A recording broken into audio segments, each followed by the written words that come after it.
السلام علیکم خواتین و حضرات، آپ کا میزبان حارث خلیق ایک مرتبہ پھر وائس آف امریکہ کی اسی پوڈ کاسٹ سیریز کے ساتھ حاضر ہے جس میں ہم پاکستان کے پچھلے 75 سال کا جائزہ لے رہے ہیں، تقسیم ہند، قیام پاکستان اور اس وقت سے لے کے اب تک، یعنی 1947 سے آج تک سن 2022 تک پاکستان کی سیاست، سماج، ثقافت، فنون لطیفہ، کھیل، ادب، تمام شعبوں میں، تمام شعبۂ حیات میں جو ہماری زندگی رہی ہے اس کا نہ صرف ایک جائزہ بلکہ جو آج کے حالات ہیں اور آج کے جو سوالات ہمیں درپیش ہیں بحیثیت سماج کے اور بحیثیت ریاست کے، ان پر بھی ایک نظر ڈالتے ہیں۔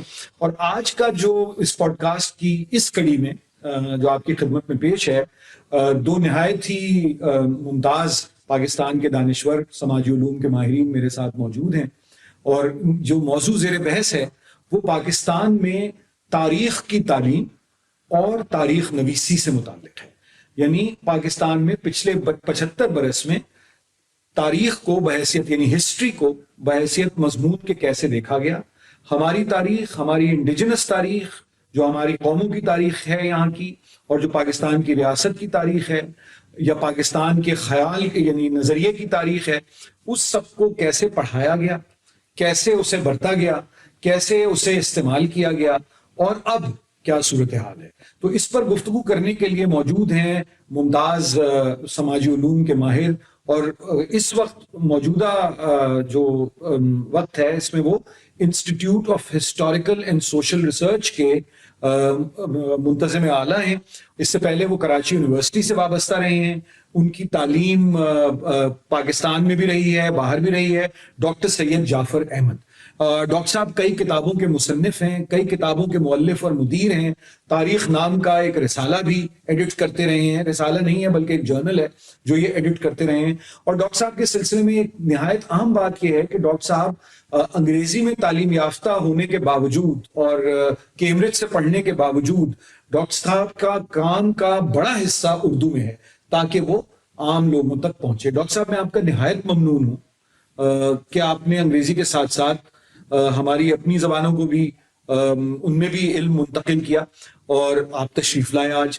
اور ساتھ ساتھ رمضان بلوچ صاحب موجود ہیں۔ رمضان بلوچ صاحب نے جو ایک عوامی تاریخ نگاری ہے، عوام کی نظر سے اور پاکستان کے عام شہری کی نظر سے تاریخ کو جس طرح سے دیکھا جانا چاہیے، جس طرح سے سمجھا جانا چاہیے، اس میں ان کا جو کنٹریبیوشن ہے وہ میں سمجھتا ہوں کہ نہایت قابل ذکر بھی ہے، اور اس نے ہماری بہت معلومات افزا بھی ہے، ہمارے علم میں بہت اس نے اضافہ کیا ہے۔ رمضان بلوچ صاحب کراچی کے قدیم ترین محلے لیاری کے بارے میں ایک بہت وقی اور اہم کتاب تحریر کر چکے ہیں۔ گوادر کی تاریخ پر آپ کی کتاب منظر عام پر آئی ہے، اور اس کے ساتھ ساتھ ان کا ایک تعلق رہا ہے پاکستان میں جو عوامی تاریخ ہے اس کو لکھنے میں، مرتب کرنے میں جو مسائل ہیں، اور جو وہ ایک ریاستی بیانیے سے جب متصادم ہوتی ہے، تو ان سب سوالات کو بھی رمضان بلوچ صاحب نے اپنی نگارشات کا موضوع بنایا ہے۔ میں آپ کا بھی بہت ممنون ہوں کہ آپ نے وقت نکالا اور اس پوڈ کاسٹ میں تشریف لائے۔ میں اگر آپ اجازت دیں تو ڈاکٹر سید جعفر احمد سے پہلا سوال اس سلسلے میں کروں کہ ڈاکٹر صاحب، پاکستانی ریاست میں جو ایک یعنی تاریخ کی طرف اور اریجر آف میموری کا جو ہم دیکھتے ہیں، یعنی یادداشت کو مٹا دینے کی جو ایک خواہش ہے، اس کی بنیاد کیا ہے؟ مطلب ہمارے ہاں تاریخ کیوں نہیں پڑھائی جاتی، اور ہمارے ہاں تاریخ کو مسخ کرنا تو دور کی بات، چلیں آپ بدل کے لکھ دیں کچھ، جیسے آج کل ہندوستان میں ہم دیکھ رہے ہیں کہ وہ تاریخ کو مسخ کرنے کا ایک عمل جاری ہے، ہمارے ہاں تو سرے سے تاریخ پڑھائی ہی نہیں جاتی، تو اس کی وجوہات کیا ہیں؟ دیکھیں، دو باتیں ہیں۔ پہلی بات تو یہ کہ پاکستان کا شمار اگر آپ موجودہ عہد کی دیگر ریاستوں کے ساتھ کریں تو یہ تمام ریاستوں کا عمومی مسئلہ ہے۔ اچھا، کہ وہ تاریخ کو ایک خاص نظر سے دیکھنا چاہتی ہیں، اور تاریخ کو اس طرح سے لکھنا چاہتی ہیں کہ جس سے ریاست کا جو سیاسی پروجیکٹ ہے یا اس کا وجود ہے اس کی توثیق ہو۔ اس عمل میں جسے اگر آپ نیشنلسٹ ہسٹوریوگرافی کہیں اس عمل میں دو چیزیں کی جاتی ہیں، ایک ایکسکلوژن کا پروسیس ہوتا ہے اور ایک انکلوژن کا پروسیس ہوتا ہے. یعنی یا لوگوں کو نکال دینا یا کچھ انہیں چیزوں شامل کو کرنا. نکال دیں، کچھ چیزوں کو شامل کر لیں، تو یہ آپ کا نیشنلسٹ نیریٹو بنتا ہے. جو ساری نیشن اسٹیٹس جو ہیں وہ یہ کھیل کھیلتی ہیں، سلیکٹو ہسٹری. سلیکٹیو ہسٹری، اور یہی پاکستان میں بھی ہوا. ایک بات. دوسری بات یہ کہ پاکستان میں یہ سارا کچھ بہت ہی جابرانہ انداز میں ہوا. یعنی امریکہ میں جب وہاں کی سرکار کی طرف سے سلیکٹیو ہسٹری لکھی جا رہی ہوتی ہے یا برطانیہ میں لکھی جا رہی ہوتی ہے تو وہ بہت ہی خوبصورت انداز میں لکھ رہے ہوتے ہیں we are a historical nation. اور جب برطانوی یہ کہتے ہیں we are a historical nation تو مطلب یہ کہ فرانسیسی جیسے وہ کوئی ہسٹوریکل نہیں ہے یا دوسرے ہسٹوریکل نہیں ہیں، but we are historical nation.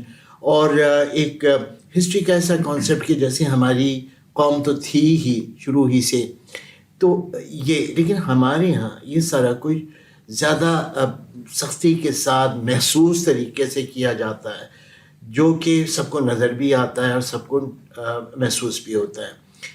کیوں ایسا ہوتا ہے؟ میں یہ سمجھتا ہوں کہ دیکھیے جو ریاستیں مضبوط ہوتی ہیں انہیں اپنا نظریاتی تشخص صبح و شام بیان کرنے کی ضرورت نہیں ہوتی. سب ریاستوں کے نظریے ہوتے ہیں. ہمارے یہاں یہ کہا جاتا ہے کہ پاکستان اور اسرائیل دو نظریاتی ریاستیں، نارتھ کوریا بھی نظریاتی ریاست ہے، چائنا بھی نظریاتی ریاست ہے، امریکہ برطانیہ بھی نظریاتی ریاست ہے، اسرائیل بھی نظریاتی ریاست ہے. سب ریاستیں نظریاتی ہوتی ہیں. کچھ ریاستوں کو اپنی نظریات کا صبح شام ڈھنڈورا پیٹنا ہوتا ہے، کچھ کو نہیں ہوتا. ڈھنڈورا انہیں پیٹنا ہوتا ہے جو اصلاً کمزور ہوتی ہیں اور وہ نظریے کے ذریعے سے لوگوں کو ان کی وابستگیوں کو حاصل کرنا چاہتی ہیں. اب پاکستان اسی کیٹیگری میں آتا ہے کہ ہمارے ہاں یعنی کمزور نظریاتی طور پر، معاشی طور پر، ریاستی طور پہ کمزور، کہ جو ریاست ان بنیادوں پر استوار نہیں ہوئی جو بنیادیں ریاست کو اعتماد فراہم کرتی. ٹھیک ہے نا؟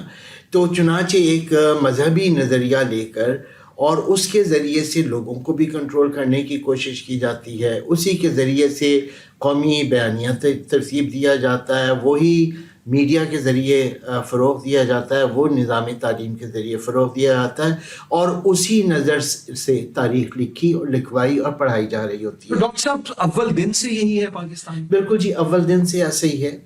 اور آپ یہ سمجھیے کہ جو ہماری فرسٹ جنریشن ہسٹورینز کی تھی وہ کیونکہ متحدہ ہندوستان کے زمانے میں پروان چڑھی تھی تو ان کے اندر پھر کچھ پروفیشنلزم تھا. انہوں نے جس طرح کی ہسٹری لکھنا سیکھی تھی، مثلا اشتیاق حسین قریشی صاحب ہیں، انہوں نے کیمبرج سے پی ایچ ڈی کیا تھا، تو وہ اور ان کی جنریشن کے دوسرے لوگ جو ہیں جب وہ تاریخ لکھ رہے تھے تو ذرا سلیقے سے قومی نظریے کو بیان کر رہے ہوتے تھے. بعض والوں نے اور زیادہ اس کو سمجھے کہ پولیٹیکل ٹون کے ساتھ بیان کرنا شروع کیا. اور پھر تو ہم نے یہ دیکھا کہ پاکستان میں ہسٹورینز پیدا ہونے کم و بیش ختم ہو گئے. آپ یہ دیکھیں کہ پچھلے 30-40 سال میں وہ پاکستانی ہسٹورینز جنہوں نے کوئی نام کمایا وہ سب کے سب وہ تھے، آلموسٹ سب کے سب وہ تھے جنہوں نے باہر جا کے اپنی تعلیم حاصل کی ہے، باہر بیٹھ کے تحقیق کی اور کتابیں چھاپی. حفیظ ملک صاحب کو لے لیجئے، افتخار ملک صاحب کو لے لیجئے، خالد بن سعید صاحب کو لے لیجئے، عائشہ جلال کو لے لیں، فرزانہ شیخ کو لے لیں، یو نیم اٹ. جتنے وہ ہسٹورینز ہیں جن کی کتابیں ڈسکس ہوتی ہیں اوریجنل ورکس کے طور پہ، یہ سب کے سب وہ ہیں جو پاکستان میں رہ کے یہ کام نہ کر سکے. پاکستان میں رہ کے صرف لکیر کا فقیر بنا جا سکتا تھا، اور وہ ہم نے بہت پروڈیوس کیے. جو ہمارے یہاں تحقیقی ادارے بنے انہوں نے کوئی اوریجنل ریسرچ نہیں کی، انہوں نے کمپائلیشن کا کام کیا. قائد اعظم پیپرز جو ہیں وہ قائد اعظم کی تقریریں اور ان کے بیانات وغیرہ کمپائل کرتے رہے، اس کی اپنی ایک اہمیت ہے. قائد اعظم اکیڈمی انہوں نے برسا برس یہ کام کیا کمپائلیشن کا. جناح صاحب کی تقریریں جمع ہو رہی ہیں، چھاپ رہے ہیں، اس کی اپنی قدر و قیمت ہے، لیکن اوریجنل ریسرچ نہیں تھی. رمضان دولت صاحب میں آپ کی طرف آتا ہوں. جی یہ بتائیے کہ جو آپ نے جو کام کیا اور اس میں ظاہر ہے کہ وسائل کی پاکستان میں ایک بہت کمی رہتی ہے سنجیدہ علمی کام کرنے کے لیے. کیا مسائل درپیش تھے آپ کو اپنا کام مکمل کرنے میں یا یہ کتابیں لکھنے میں یا تحقیق کرنے میں تاریخ سے متعلق؟ دیکھیں، ہمارے ملک میں جو تاریخ کے ساتھ جو مذاق کیا جاتا ہے اس کی جو ہے وضاحت تو ڈاکٹر صاحب نے کر دی ہے. اور میں سمجھتا ہوں کہ ہسٹری ایز اے سبجیکٹ اس سے جو ہے ہم دور ہوتے جا رہے ہیں. جو تاریخ پڑھانی چاہیے یا بتانی چاہیے لوگوں کو وہ حقائق سے بالکل مختلف ہے جو واقعی یہاں جو ہے عمل پذیر ہے. ہمارا ان 75 سالوں میں میں سمجھتا ہوں کہ ہم حقیقت سے، حقیقی دنیا سے جو ہے پیچھے ہٹتے جا رہے ہیں. ہمیں پتہ نہیں چلتا کہ حقائق کیا ہیں. کچھ ایسا کنفیوژن ہے معاشرے میں کہ ہم سوچ نہیں پاتے کہ اگر یہ نظریاتی ملک ہے، اگر یہاں کسی نظریے کو فالو کر کے جو ہے ہم آگے بڑھ رہے ہیں، تو کیا اس نظریے سے پہلے کچھ نہیں تھا یہاں پر؟ اس ملک میں جو ہے یہ ہندوستان کا وہ حصہ ہے اور ہم اس حصے میں یہاں رہتے ہیں جہاں میری پیدائش ہوئی ہے، جہاں میں پلا بڑا ہوں. یہاں پر جو ہے پاکستان کی جو ہے جو مسلم لیگ کی جو تحریک ہے اس کے اثرات اتنے نہیں تھے جتنا کہ شمالی ہندوستان یا اور علاقوں میں ہوا. تو اس لیے ہم تک وہ باتیں نہیں پہنچی ہیں کہ بھئی نظریہ پاکستان ہے کیا. تو اس کے لیے جو ہے جب ہم نے پڑھنا شروع کیا تو ہمیں بڑا کنفیوژن ہوا کہ ہم لائبریری میں جاتے ہیں، جو کتابیں ہم پڑھنا چاہتے ہیں وہ کتابیں ہیں نہیں، اور جو ہم پڑھ رہے ہیں، جو ہمیں پڑھنے کے لیے دیا جاتا ہے، تو اس میں تو ایک مخصوص نظریہ ہے، ایک نیریٹو ہے جس کی طرف ہم جو ہے جو ہماری نئی نسل کو جو ہے وہ پتہ نہیں کس طرف لے جا رہا ہے. میں سمجھتا ہوں کہ شروع میں جیسے آپ نے پہلے کہا، پوائنٹ آؤٹ کیا آپ نے کہ شروع دن سے ایسا ہے، تو کیا ہوم ورک نہیں کیا گیا تھا؟ کیا ہم اس وقت جب ایک نیا معاشرہ بنانے یا نیا ڈھانچہ بنا رہے تھے تو ہمارے ذہن میں یہ بات نہیں تھی کہ ہم یہاں کیا کرنے جا رہے ہیں، ہماری جو ہے تاریخ کی کیا پوزیشن ہوگی، یہاں پر جو ہے جو آگے بڑھنے کے جو چانسز ہیں وہ کس حد تک عوام تک اس کی رسائی ہوگی.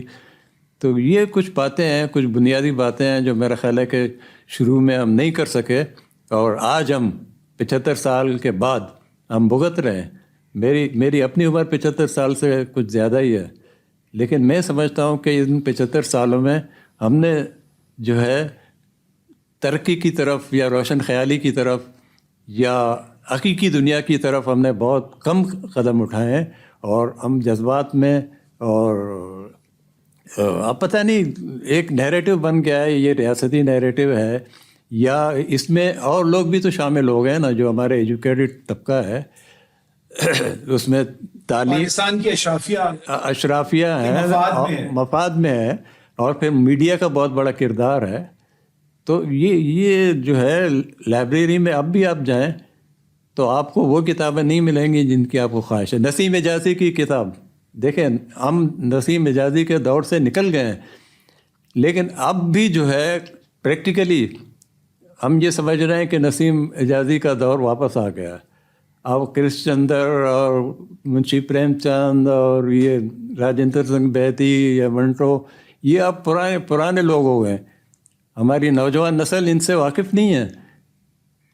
تو یہ ہمیں کہاں لے جا رہے ہیں؟ یہ تو 75 سال میں تو ہماری سمجھ میں نہیں ہے. میرا ضمنی سوال رمضان بلوچ صاحب آپ سے یہ ہے کہ پھر جب آپ نے لکھا جی تو اس کے جو ماخذ تھے، جو سورسز تھے، وہ کیسے حاصل کیے؟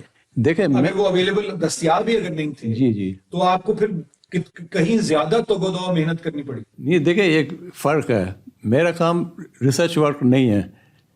میں نے تو اپنی آبیتی لکھی ہے، میں نے تو اپنی کہانی لکھی ہے، میں نے لیاری کی کہانی لکھی ہے، میں نے کراچی کی کہانی لکھنے کی کوشش کی ہے.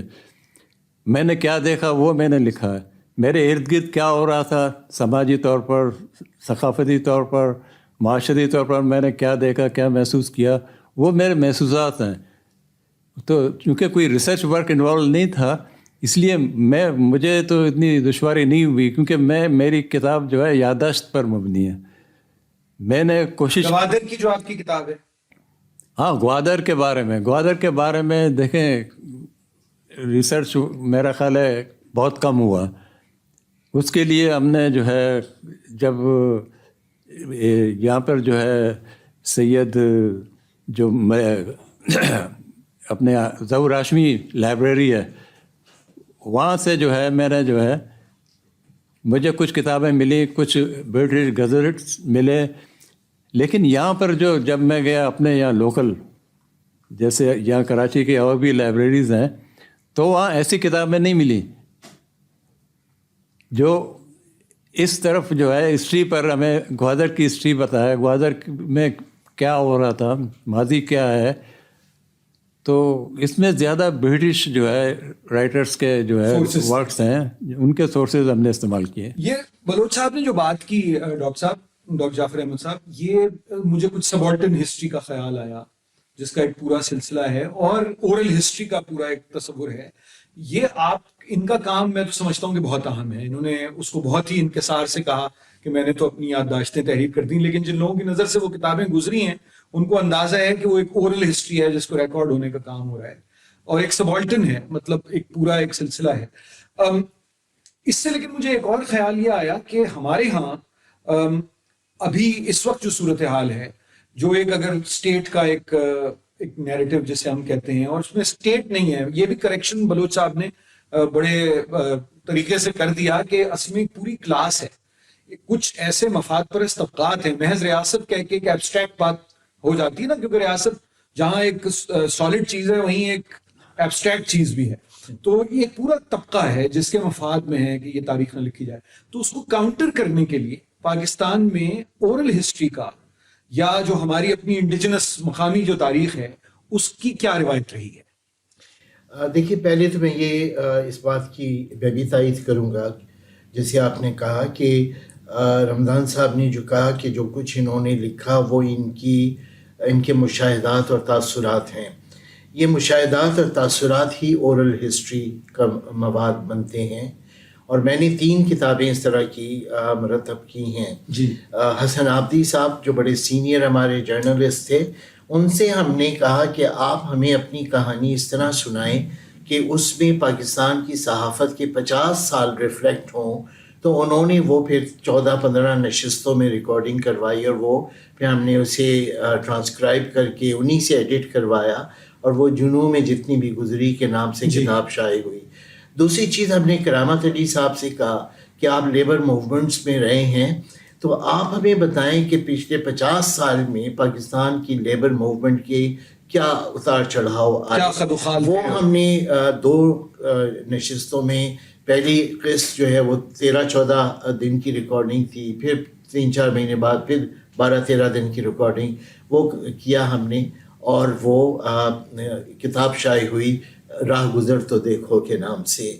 ابھی حال ہی میں شائع ہوئی ہے، اب میرے خیال میں 1.5 سال، لیکن حال ہی میں پچھلے ہفتے چھپ کے آئی ہے. رشاد محمود صاحب کی یادداشتیں. اچھا. اور وہ خیر سے 90 سال سے زیادہ ان کی عمر ہے، اور ان سے ہم نے جاننا چاہا کہ 1930، 35، 36 کے زمانے میں جب وہ بمبئی میں تھے، ترقی پسند مصنفین جب بنی تو کیا ماحول تھا، بعد میں کیا ہوا، اور وہ پھر کمیونسٹ پارٹی کے ایک ورکر بھی بنے، یہاں آئے، عوامی لیگ میں رہے، نیشنل عوامی پارٹی میں رہے، اور وہ شیشے کا کاروبار یا آئینہ سازی کا کاروبار کرتے ہیں. تو وہ ہم نے ان کی کتاب شائع کی ہے نگاہ آئینہ ساز میں کے نام سے، اور یہ ان کی میموائرس ہیں. یہ اورل ہسٹری ہے جس کے اندر ہم ان کی ذات کے اوپر کچھ زیادہ نہیں بلکہ ان کے زمانے کے اوپر، ان کے زمانے پر فوکس کر رہے ہوتے ہیں. اور وہ یہ سب کچھ، یہ وہ لوگ ہیں جو خود نہ لکھتے. رمضان صاحب نے تو خود لکھ بھی دیا، یہ لوگ ان چیزوں پہ نہ لکھتے. یعنی حسن عابدی صاحب بہت ہی اچھے رائٹر تھے، شاعر، ادیب، افسانہ نگار، لیکن وہ کبھی بھی اپنی میموائرس نہ لکھتے. لیکن ہم نے انہیں پکڑ لیا اور ان سے جب ریکارڈنگ کی تو پھر وہ بھی سیریس ہو گیا، اور یہ ہم نے کیا کام. یہ ہے ایک بہت اہم کام. دوسری بات یہ کہ یہ جو ہے پیرلل ہسٹری یا آلٹرنیٹیو ہسٹری یا سبالٹرن ہسٹری، یہ ہے جواب سرکاری تاریخ نویسی کا. ہمیں سرکاری تاریخ نویسی پر تاریخ کے ایک طالب علم کی حیثیت سے یہ اعتراض تو نہیں ہے کہ یہ ہے کیوں، لیکن ہمارا اعتراض یہ ہے کہ یہ آلٹرنیٹیو ہسٹریز کو الاؤ کیوں نہیں کرتا. یعنی جو آفیشیل ہسٹوریوگرافی ہے، ایسا کیوں ہے کہ یونیورسٹیوں اور کالجوں میں یہی پڑھائی جاتی ہے اور طالب علموں کو دوسری تاریخ پڑھنے سے روکا جاتا ہے. اچھا، اب یہ تو ایک چیز ہے. اب اس کا ایک بہت ہی بڑا ایک فلسافیکل بھی بیک گراؤنڈ ہے جو آپ نے چاہا تو میں بعد میں بیان کروں گا. اس سب کا نتیجہ یہ ہوا ہے کہ تاریخ کا مضمون ایک مضمون کی حیثیت سے، اپنی پیشہ ورانہ حیثیت سے وہ معدوم ہوتا چلا جا رہا ہے. اور شاید آپ کے لیے یہ بریکنگ نیوز ہو کہ کراچی میں 250 کے قریب کالجز ہیں، صرف 3 کالجز میں ہسٹری پڑھائی جاتی ہے. تو یہ کیا ہوا ہے؟ ہوا یہ کہ کراچی یونیورسٹی میں ہسٹری ڈپارٹمنٹ ہوتا تھا 1960s تک، اور اس میں یورپین ہسٹری اور انڈین ہسٹری اور مسلم ہسٹری سب پڑھاتے تھے. بڑے بڑے جید لوگ موجود تھے، اشتیاق حسین قریشی، محمود حسین، ڈاکٹر ریاض الاسلام، امیر حسن Siddiqui, so on and so forth. مسئلہ یہ تھا کہ سب سینئر تھے اور سب چیئر پرسن بن سکتے تھے اور سب بعد میں ڈین بھی بن سکتے تھے. امیر حسن صدیقی صاحب کو چیئرمین بنانا مقصود تھا، تو انہوں نے ہسٹری ڈپارٹمنٹ کو بائیفرکیٹ کیا اور اس کا نام رکھا جنرل ہسٹری، اور ایک نیا ڈپارٹمنٹ کھولا اسلامک ہسٹری.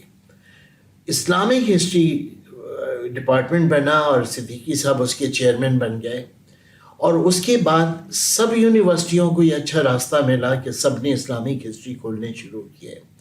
اب صورت یہ ہے کہ اسلامک ہسٹری ڈپارٹمنٹ میں آتے ہیں بڑی تعداد میں اسٹوڈنٹس آتے ہیں، جنرل ہسٹری میں بھی آتے ہیں، لیکن جب جنرل ہسٹری سے فارغ التحصیل طالب علموں کو کہیں لیکچرشپ نہیں ملے گی تو وہ صرف 2 سال پڑھا کے پھر ادھر ادھر کی نوکریاں ڈھونڈتے پھریں گے. تو ہسٹری کو بحیثیت ایک سبجیکٹ کے پاکستان میں تو سمجھتا ہوں عمدن ختم کیا گیا ہے. اور میں یہاں تک کہنے کو تیار ہوں کہ جو ہماری ریاست کی نیچر بن چکی ہے، جو اس ریاست کا اتھارٹیرین کریکٹر ہے، ہسٹری اس کے خلاف جاتی ہے.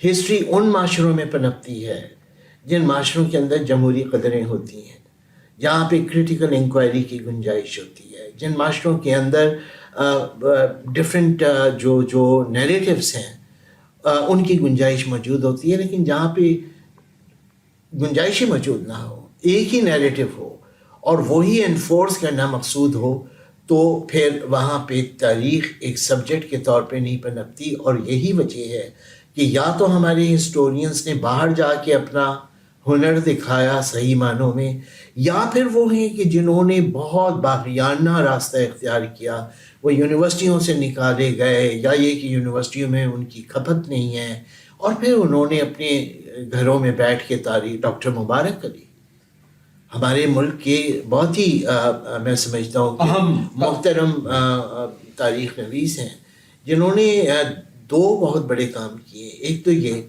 کہ انہوں نے خود آلٹرنیٹیو ہسٹری لکھی، اور دوسرا یہ کہ انہوں نے پڑھنے والوں کو، طالب علموں کو، سیاسی کارکنوں کو یہ باور کرایا کہ تاریخ صرف حکمرانوں کی نہیں ہوتی، تاریخ سے سیاسی تاریخ نہیں ہوتی، معاشروں کی تاریخ ہوتی ہے، رویوں کی تاریخ ہوتی ہے، ایٹیٹیوڈز کی تاریخ ہوتی ہے، کھانے پینے کی تاریخ ہے، ایک سلسلہ ڈریس کوڈ کی تاریخ ہے، آرکیٹیکچر کی تاریخ ہے. آپ یقین کریں کہ میں جب جہاں مجھے ایکسیس حاصل ہے، میں کراچی پاکستان اسٹڈی سینٹر میں پڑھاتا رہا 34-35 سال، 18 سال میں وہاں کا ڈائریکٹر تھا. ہم نے وہاں پہ تاریخ کے یہ مختلف جو گوشے ہیں یہ پڑھائے، انہیں اجاگر کیا. اور میں IBA میں آج کل پڑھاتا ہوں. میں اسٹوڈنٹس کو جب اس طرف لے آتا ہوں، پھر اسٹوڈنٹس جو ہسٹری لکھ کے لاتے ہیں وہ میری بھی آنکھیں کھول دیتے ہیں. رمضان بلوچ صاحب، آپ نے نسیم حجازی صاحب کے ناولوں کا ذکر کیا. جی جی اور آپ نے ارطغرل کا ذکر کیا جو یہ 800 برس پہلے کے کتنے برس پہلے کے وہ ترک سپہ سالار اور پھر بادشاہ بنے اور انہوں نے ایک سلطنت، ایک ترک سلطنت کی بنیاد ڈالی، جسے آج کل ہم سمجھتے ہیں پاکستان میں فکشن دیکھ دیکھ کے کہ وہ نہ جانے کس قسم کی کوئی ایک آئیڈیل اسلامی ریاست تھی، جو کہ وہ نہیں تھی، جو لوگ تاریخ سے واقف ہیں. لیکن نسیم حجازی صاحب نے بھی کردار اسی طرح کی تشکیل دیے. تو یہ مجھے بتائیے کہ یہ فکشن کیوں غالب آ گیا، اور وہ بھی خراب سطح کا فکشن کیوں غالب آ گیا تاریخ پر ہمارے یہاں؟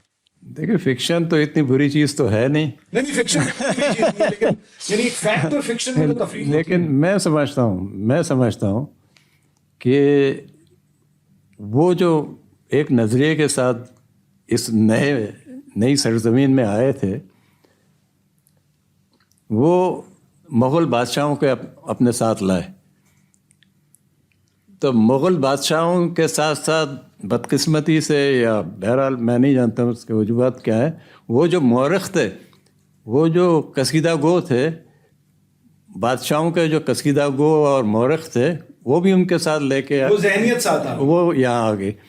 وہ ذہنیت جو ہے اب یہاں اتنی مضبوط ہو گئی ہے کہ آپ کچھ بھی کریں، الٹرنیٹ ہسٹری لکھیں، اپنے بچوں کو صحیح جو ہے راستہ بتائیں، تو وہ الجھ جاتے ہیں بچے. وہ کہتے ہیں کہ نہیں، یہ جو ہم کتابوں میں پڑھتے ہیں پاکستان اسٹڈیز کے نام پہ، وہاں تو یہ لکھا ہوا ہے اور آپ تو یہ بتا رہے ہیں. تو یہ بہت بڑی ٹریجڈی ہے. میں سمجھتا ہوں کہ یہ جو ہے ہم ایک نئی سرزمین میں آ گئے ہیں، تو ہمیں یہاں جو ہے یہاں کی جو ہسٹری ہے، یہاں جو اس سے پہلے جو کچھ ہوتا رہا ہے، اس کو ہم کیوں غائب کرتے جا رہے ہیں، کیوں مسخ کرتے جا رہے ہیں. مثلا میں کراچی کی مثال دیتا ہوں. کراچی میں انگریزوں کے زمانے کے بعد یہاں ترقی کی طرف ہم گئے، یہ کوئی مانے یا نہیں مانے. یہاں جو ترقی یا شعور یا تعلیم، یہ سب ان کے آنے کے بعد ہی شروع ہوا. انہوں نے کراچی کو جو ہے ایک بین الاقوامی شہر بنایا، ایک جو ہے ایک ایسا معاشرہ جنم دیا جہاں تمام طبقے کے لوگ جو ہے محبت سے رہتے تھے، ایک دوسرے سے پیار محبت بھائی چارہ اور خیالات، جدید خیالات کے ساتھ تعلیم کی طرف یونیورسٹیاں بن گئے ادھر. تو بہت کام ہوا کراچی میں. لیکن ہوا کیا، اچھا انگریزوں کے ساتھ ساتھ یہاں پارسی بھی تھے، ہندوز بھی تھے، اور ایک مسلمان بھی تھے جن کی بڑی خدمات ہیں یہاں پہ کراچی، جیسے سندھ مدرسہ بنایا. لیکن سوال یہ ہے کہ جب وہ نہیں رہے، جب ہم آ گئے، تو ہم نے ان کو کیوں نگلیکٹ کیا؟ سب سے پہلا کام جو ہم کر سکے وہ ہم نے ان کے جو جتنی خدمات ہیں وہ ہم نے پیچھے ہٹا دیے. ان کے نام پہ جو سڑکیں تھیں وہ ہم نے نام بدلنے شروع کر دیے، اجنبی نام آ گئے سارے. اور اب ایک دیکھیں ایلفسٹن اسٹریٹ ایک لحاظ سے صدر جو ہے کراچی کا مرکز رہا ہے، اور ایلفسٹن اسٹریٹ تو جیسے ڈاکٹر صاحب کو پتہ ہے کہ کیا رونق تھی اس زمانے میں. اب ایلفسٹن اول تو نام بدلنے کی کوئی ضرورت نہیں تھی. کیا ضرورت تھی؟ ایلفسٹن اسٹریٹ کا نام بدل کر پتہ نہیں کہاں سے گھوم گھام کے ریسرچ کر کے، اس طرح کے ریسرچ تو ہوتے ہیں یہاں پر. بادشاہ اورنگزیب کی کوئی بیٹی تھی، شاعرہ بھی تھی زیب النساء کے نام سے، اس کو پتہ نہیں کہاں سے ڈھونڈ کے لائے اور ایلفسٹن اسٹریٹ کا نام وہ رکھ دیا. اچھا مجھے یہ آپ کی بات سے ذرا سا بلکہ ڈاکٹر صاحب سے بھی پوچھوں گا کہ میرا خیال ہے تو زیب النساء حمید اللہ یا حبیب اللہ کے نام پہ نہیں رکھی گئی تھی سڑک، لیکن بات آپ کی بنیادی طور پہ درست ہے. بالکل میں اس سے اتفاق کرتا ہوں کہ بہت سی سڑکوں کے نام بدلے گئے، اور یہ آج کل ہم ہندوستان میں بھی دیکھتے ہیں کہ الہ آباد کا نام جو ہے پریاگ راج ہو گیا ہے، تو اب اکبر الہ آبادی کو اکبر پریاگ راجی کہہ کے پڑھایا جا رہا ہے. تو لیکن رمضان بلوچ صاحب یہ کچھ تھوڑا سا ہم آگے ہیں، یہ بالکل آپ کی بات بجا ہے کہ یہ پورا ایک طرح سے ایسے علاقوں پہ ایک ایسے نظریے کا نفاذ ہوا جس کے بہت سے لوگوں کا، پنجاب کے کچھ حصے کو چھوڑ کے باقی پاکستان میں بہت سے لوگوں کا یا تو تعلق نہیں تھا ایسے سندھ میں تو خاصا تعلق تھا کیونکہ 1938 میں سندھ نے پاکستان کے ساتھ الحاق کا پاس کر دی تھی جی ایم سید کے زیر اثر. لیکن آپ کی بات درست ہے کہ جو ایک انڈیجنس کلچرز اور جو ہماری زبانیں ہیں اور ہماری جو ثقافت ہے, قومی زبانیں, قومی ثقافتیں, ان کو کچلا گیا اور ان کو مٹانے کی کوشش کی گئی. مگر اب آپ کو کچھ صورتحال میں بہتری نظر آ رہی ہے, یا آپ کو یہ نظر آ رہا ہے کہ تاریخ نہ پڑھائے جانے کے باوجود بہت مزاحمت ہے اور لوگ اپنی شناخت کا بھی اور اپنی لسان کا بھی اور اپنی ثقافت کا بھی اظہار کر رہے ہیں نئے سرے سے؟ دیکھیں, تھوڑی سی وضاحت میں کر دوں زیب النساء کے نام سے. وہ جو زیب النساء حمید اللہ ہے, بہت لوگوں نے یہی کہا کہ بھئی یہ وہ زیب النساء ہے جو میرر کی ایڈیٹر تھی جی جی یہاں پر, لیکن ایسا نہیں. لیکن اگر وہ ہوتی تو ہمیں زیادہ خوشی ہوتی کہ ان ٹھیک ہے نا. ہم نے کھوج لگایا, کیمتی میں گئے جہاں سے یہ نام ٹرانسفر ہوا, تو پتہ چلا نہ یہ اورنگزیب کی بیٹی نہیں, نہ یہ زیب النساء ہے نہ وہ زیب النساء ہے, کوئی رہتا پتہ نہیں ہے, صرف زیب النساء کے نام پہ کر دیا. لیکن ہمارا جو دانشور طبقہ ہے, جو ہمارے رائٹرس ہیں, وہ انسسٹ کرتے رہے کہ یہ وہاں شہزادی کے نام پر ہے. تو یہ جو مائنڈ سیٹ بن گیا ہے نا. آپ کا سوال یہ کہ آپ کوئی امید ہے یا کوئی ایسا نہیں, میں نے آپ سے پوچھا یہ کہ مزاحمت جو ہے جی پھر بھی, یعنی یہ جو پورا ایک نفاذ تھا ایک بیانیے کا ریاست کی طرف سے یا کچھ مخصوص طبقات کی طرف سے یا مخصوص زبانیں بولنے والوں کی جانب سے, تو اس کی مزاحمت بھی تو بہت سامنے آئی ہے. تو آپ کو امید ہے اس مزاحمت سے کہ یہ سب کچھ بدلے گا؟ دیکھیں, گھٹن تو بہت ہے, نہ صرف ہسٹری کے شعبے میں بلکہ ہر شعبے میں جو ہے یہاں گھٹن ہے, نا امیدی ہے. لیکن ایسے لوگ ہیں ہسٹری پر, ڈاکٹر مبارک علی کا نام لیا گیا ابھی. اچھا, کے عزیز صاحب ہیں, مرڈر آف ہسٹری لکھ کر جو ہے وہ جنہوں نے پاکستان کی نصابی کتب کا پہلا ایک کیا. مطلب جب ہم سنتے ہیں یا ہم پڑھتے ہیں تو پتہ چلتا ہے کہ اب جو ہے اب بھی ہیں ایسے لوگ, ایسے سرپرے دیوانے لوگ اب بھی ہیں جو یہ چاہتے ہیں کہ یہ معاشرہ جو ہے روشن خیالی کی طرف جائے, حقیقت کی طرف جائے. خوابوں میں, جذباتوں میں ہم کیسے گزارا کر لیں گے؟ ہم نے 2-3 نسلیں تو تباہ کر دی ہیں, ہم آنے والی نسلوں کو بھی ہم تباہ کرنے جا رہے ہیں. تو ہمیں تو کچھ نہ کچھ کرنا ہے. یہ جو ہے ڈاکٹر مبارک علی جیسے لوگ, کے عزیز جیسے لوگ اور پیدا کرنے ہیں تاکہ وہ جو ہے آگے بڑھ کر لوگوں کو حقائق کی طرف لے جائیں. ڈاکٹر صاحب, یہی سوال آپ سے ڈاکٹر جعفر احمد کہ یہ فرمائیے کہ اس سب کے باوجود, یعنی ہم نے جو بتایا, آپ نے جو فرمایا کہ 75 سال سے پہلے دن سے ہی تاریخ کو ایک خاص طرح سے دیکھنے کا اور ایک خاص طرح سے اس کی تعلیم دینے کا اور ایک خاص طرح سے نصاب مرتب کرنے کا, ٹھیک ہے وہ مختلف ادوار میں پہلے سے زیادہ معاملہ زوال کی طرف جاتا رہا, مگر پہلے دن سے پالیسی یہی رہی. کوئی بہتری کی امید ہے؟ اچھا, اس سوال کے جواب پہ آنے سے پہلے میں بہت ہی اختصار سے پچھلے 2 جو موضوعات آپ نے یہاں زیر بحث لائے ان پہ میں اپنا کمنٹ کرنا چاہوں گا. جہاں تک شہروں کے اور سڑکوں کے نام بدلنے کا تعلق ہے, میں ذاتی طور سے اس کو ایک غلط رویہ یوں سمجھتا ہوں کہ اس سے تاریخ کی جو ہماری میموری ہے وہ اریز ہونا شروع ہو جاتی ہے. ہمیں پتہ ہونا چاہیے, ہماری ینگر جنریشنز کو پتہ ہونا چاہیے کہ ایلف ڈسٹن کون تھا, انہیں پتہ ہونا چاہیے کہ ایبٹ کون تھے جن کے نام پہ ایبٹ آباد بنا, انہیں پتہ ہونا چاہیے کہ پاکستان میں مختلف شہروں کے جو نام مختلف انگریزوں کے نام پہ رکھے گئے تھے وہ انگریز کون تھے. آپ وہ نام مائنس کر دیں, وہ ہماری یادداشت کا حصہ نہیں رہیں گے, جبکہ وہ یادداشت کا حصہ رہنا چاہیے. ایک بات. دوسری بات, آپ نے ان کا ذکر کیا, وہ مشہور ناول نگار جو ابھی نسیم حجازی. دیکھیے, نسیم حجازی کے فکشن پہ ہمارا اعتراض یہ نہیں ہے کہ وہ فکشن ہے, ہم کسی فکشن پہ اعتراض نہیں کر سکتے. ہمارا صرف اعتراض اس بات کی کہ وہ فکشن جو ہے وہ اتنا فکٹیشس ہے اور اتنا فیلیشس ہے, جو اتنا تاریخ کو ڈسٹارٹ کرنے والا ہے کہ اور اس کا بھی ایک پروجیکٹ تھا, اس کا ایک وقت تھا جس وقت وہ یوزفل تھا کرنے والوں کے پوائنٹ آف ویو سے. اور میرا خیال یہ کہ جب کوئی قوم اس کے پاس کوئی فیوچر کا نقشہ نہیں ہوتا تو وہ اپنی ماضی میں پناہ لیتی ہے. اور یہ قیام پاکستان سے پہلے بہت ایک سلسلہ تھا ہمارے یہاں کہ اپنے ماضی کے ہیروز کے اوپر کتابیں لکھو. شبلی نعمانی نے المامون اور الفاروق اور یہ ساری کتابیں انہوں نے ماضی کے ہیروز ڈھونڈے. یا الطاف حسین غالي مسدس مد و جزر اسلام, تاریخ کا ایک بڑا رومانوی تصور اس کے اندر آیا. اقبال کی جواب شکوہ کیا ہے, تاریخ کا ایک بڑا رومانوی تصور.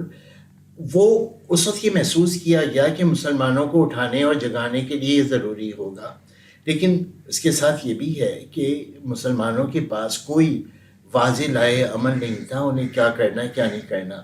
تو اس طرح کا جو فکشن ہوتا ہے وہ یہ پرپس سرو کر رہا ہوتا ہے, لیکن وہ بھی فکشن تھا. لیکن ڈاکٹر صاحب یہ بھی تو کہتے ہیں کہ آپ ماضی میں جتنی دور دیکھ سکتے ہیں مستقبل میں اتنا ہی آگے دیکھنے کی آپ میں صلاحیت پیدا ہوتی ہے. دیکھیے میں ماضی میں دیکھنے کے خلاف نہیں ہوں, میں یہ کہہ رہا ہوں کہ ماضی میں سے آپ سلیکٹیو ہو کے اپنے ہیروز, ماضی کو انوینٹ کرنے کے, ماضی کو ری انوینٹ کریں اور ماضی سے اپنے ہیروز چن کے لائیں اور اس کے ذریعے سے آپ ایک قوم کو جو ہے وہ گویا اس کو ایک غذا فراہم کریں. یہ ایک غیر صحت مند رویہ. اچھا ڈاکٹر صاحب, جو موجودہ تاریخ ہے, حمود الرحمان کمیشن رپورٹ ہے 1971 کے سانحے پر, مطلب مغربی پاکستان کے اعتبار سے تو سانحہ سمجھا جاتا ہے اور مشرقی پاکستان میں لبریشن سمجھی جاتی ہے, لیکن بہرحال اس کی حمود الرحمان کمیشن رپورٹ 6 جلدوں میں آئی. اس میں سے کوئی اس کے 50 برس کے بعد 1.5 جلد یا 2 جلدیں دستیاب ہیں. اسی طرح اور بہت سے ہمارے ہاں کمیشنز بنتے ہیں.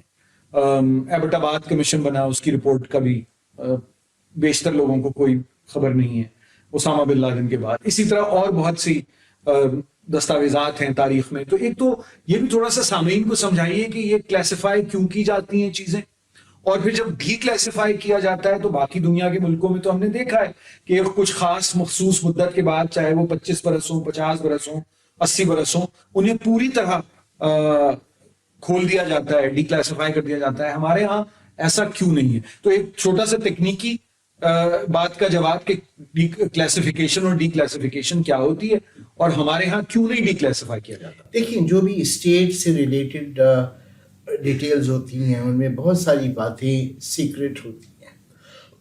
یہ سمجھا جاتا ہے کہ یہ باتیں اس وقت پبلک نہیں ہونی چاہیے. ہر ملک اپنے لیے قانون بنا لیتا ہے. پاکستان میں 30 سال تک کا امبارگو ہے کہ 30 سال تک وہ کلاسیفائڈ رہیں گی اور پھر وہ ڈی کلاسیفائی ہو جائے گی. برطانیہ میں بھی 30 سال ہے, امریکہ میں بھی 30 سال ہے. اچھا, وہاں چیزیں جب کھل جاتی ہیں تو وہ پبلک کنزمپشن کے لیے پبلک ڈومین میں آتی ہیں. انڈیا سے متعلق جتنی دستاویزات تھیں وہ انڈیا آفس لائبریری میں آ گئیں. اسی طرح سے امریکہ سے ریلیٹڈ جو تھیں, ہمارے پاکستان میں امریکی سفارت خانے کی رپورٹیں, یہ وہ سارا کچھ وہاں, اور جو انٹیلیجنٹ ہسٹورینس ہیں وہ وہاں پہنچے ہوتے ہیں رائٹ ٹائم پہ کہ سب سے پہلے وہ ان دستاویزات سے فائدہ اٹھا لیں. عائشہ جلال نے لندن میں بیٹھ کے اور اپنی پہلی کتاب جو ان کا تھیسس تھا پی ایچ ڈی کا, سول اسپوکس مین, وہ اسی دستاویزات پہ بنا. جب امریکہ کی دستاویزات کھلی تو وہ وہاں پہنچ گئیں اور انہوں نے اسٹیٹ آف مارشل رول لکھ ڈالی. پاکستان میں بھی دستاویزات کھلتی ہیں 30 سال بعد, لیکن کیبنٹ ڈویژن کا ایک شعبہ ہے جو یہ دیکھتے ہیں کہ کون سی ابھی بھی کلاسیفائڈ رکھنے کی ضرورت ہے. تو بہت ساری چیزوں کو کلاسیفائی رکھا جاتا ہے, بہت ساری چیزیں ڈی کلاسیفائی ہو جاتی ہیں.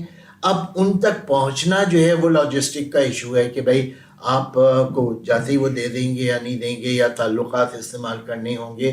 کیونکہ میرے علم میں ہے کہ 2-3 لوگوں نے جو ہے پاکستان کی فرسٹ 10 ایئرس کا جو پیریڈ ہے اس میں کیبنٹ کی جو ڈسکشنز ہیں ان کو استعمال کیا ہے اپنے تھیسس کے لیے. Hamoodur Rahman commission report is a different thing. Hamoodur Rahman commission report تو پبلک کو بتانے کے لیے بنوائی گئی تھی کہ ہوا کیا مشرقی پاکستان میں, اور وہ تو اوپن ہونی تھی. اس کو یا لیاقت علی خان کے مرڈر کے اوپر اگر کوئی رپورٹ بنتی تو وہ کوئی 30 سال چھپانے کے لیے تو نہ ہوتی. حمود الرحمن کمیشن رپورٹ کے بارے میں یہ ہوا کہ جب وہ بن گئی 1974 میں، حمود الرحمن صاحب نے بھٹو کو دے دی، تو بھٹو صاحب نے یہ سوچا کہ اس سے ایک تو فوج کے لیے امبیرسنگ ثابت ہوگی یہ، اور دوسری پاکستان کی کچھ فارن کنٹریز کے ساتھ جو ہیں وہ تعلقات متاثر ہوں گے۔ بڑے سوالات ہیں نا کہ بھائی امریکہ نے کتنی ہیلپ کی، کتنی نہیں کی، چائنا زبانی طور سے بہت ہیلپ کر رہا تھا، عملاً اس نے کتنی کی، number of questions are there. So انہوں نے اس کو چھپا کے رکھا۔ مزے کی بات یہ ہے کہ حمود الرحمن کمیشن رپورٹ منظر عام پہ یوں آئی کہ ہندوستان کے ایک رسالے انڈیا ٹوڈے نے اس کا ایک بڑا پورشن چھاپ دیا۔ اب وہ ہمارے لیے اتنی امبیرسنگ بات تھی کہ یار یہ چیز جس کی کہا جاتا ہے کہ صرف 2 اور 3 کاپیاں بنائی گئی تھیں، وہ انڈیا کیسے پہنچ گئی؟ چنانچہ مشرف صاحب نے یہ فیصلہ کیا کہ نہیں، اسے آپ ڈی کلاسیفائی کر دو، اور پھر وہی ہوا جو بیوروکریسی کا طریقہ ہوتا ہے کہ وہ فائل کھولے گئے اور والیومز کھولی گئیں، اس میں سے کچھ چیزیں جو ہیں انہوں نے کہا یہ ڈی کلاسیفائی کر دیتے ہیں، باقی انہوں نے کہا نہیں، انہیں فردر چھپا کے رکھو، اس سے ہمارے بیرونی تعلقات خراب ہوں گے۔ سو جتنی چھپی وہ بعد میں کتابی شکل میں بھی چھپ کے آ گئی۔ تو رپورٹس کا تو یہ قصہ ہے۔ رمضان بلوچ صاحب، ہمارے کچھ میری جب پختونخوا کے حوالے سے گفتگو، خیبر پختونخوا کے تاریخ کے حوالے سے گفتگو ہو رہی تھی اسی پوڈ کاسٹ کی ایک کڑی میں، تو بہت ایک دلچسپ بات سامنے آئی ہے۔ میرے علم میں نہیں ہے کہ وہ پوڈ کاسٹ میں ہوئی یا جب ہم اس پوڈ کاسٹ سے پہلے بیٹھے ہوئے تھے، تو ہمارے جو شریک تھے گفتگو کے، انہوں نے کہا کہ جلیانوالہ باغ پہ تو گفتگو ہوئی پنجاب میں، لاہور میں، اسلام آباد میں، کراچی میں، اور ہم میں سے بہت سے لوگ سمجھتے ہیں کہ وہ بہت ہی ایک کلونیل وائلنس کا ایک بہت بڑا تکلیف دہ واقعہ ہے جو امرتسر میں، اور جو انڈیجنس سورسز ہیں وہ کہتے ہیں کہ کم از کم 1200 عورتیں، بچے، جوان اس میں شہید ہوئے۔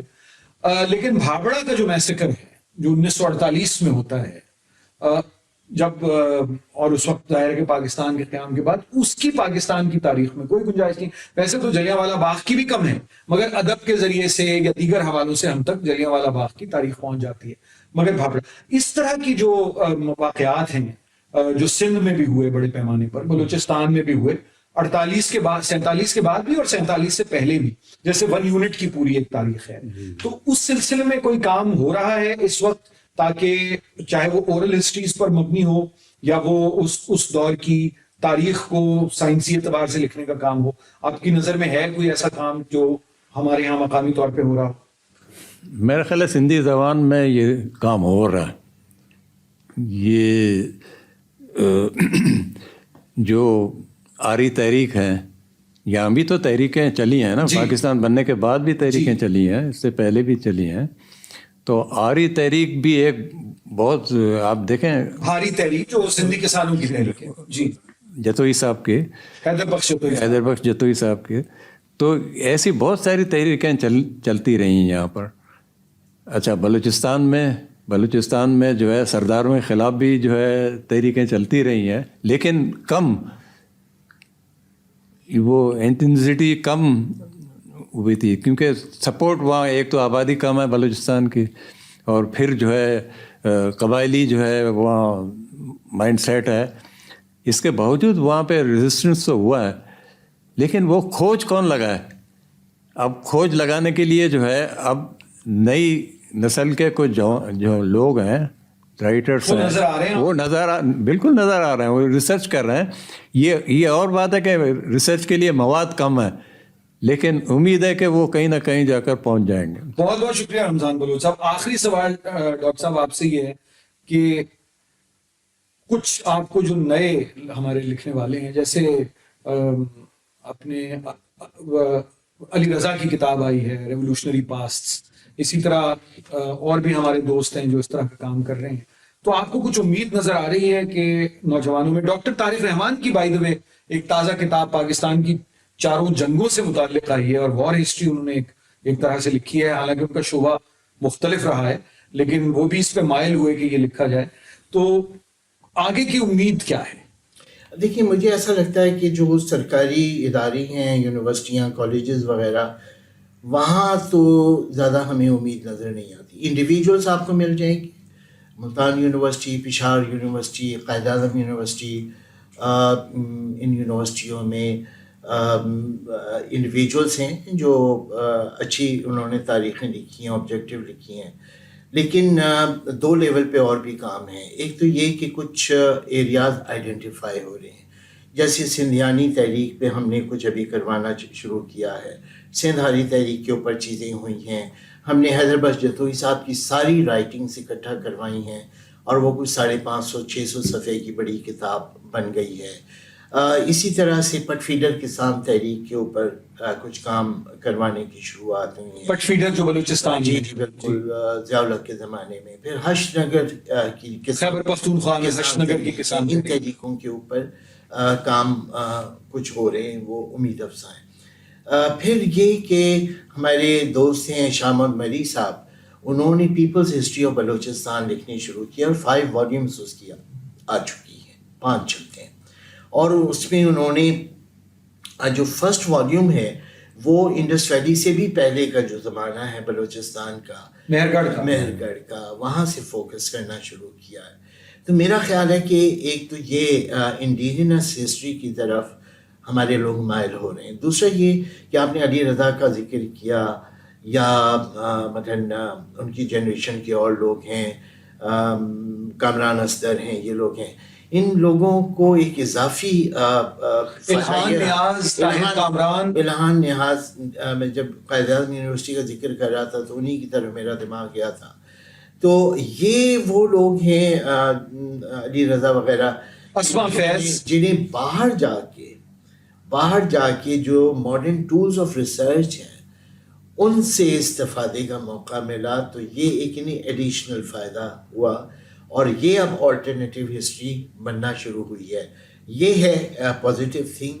نیگیٹو تھنگ یہ ہے جو آپ نے رمضان صاحب سے پوچھا کہ اوور آل کوئی ریزنٹمنٹ کچھ ہے کچھ نہیں.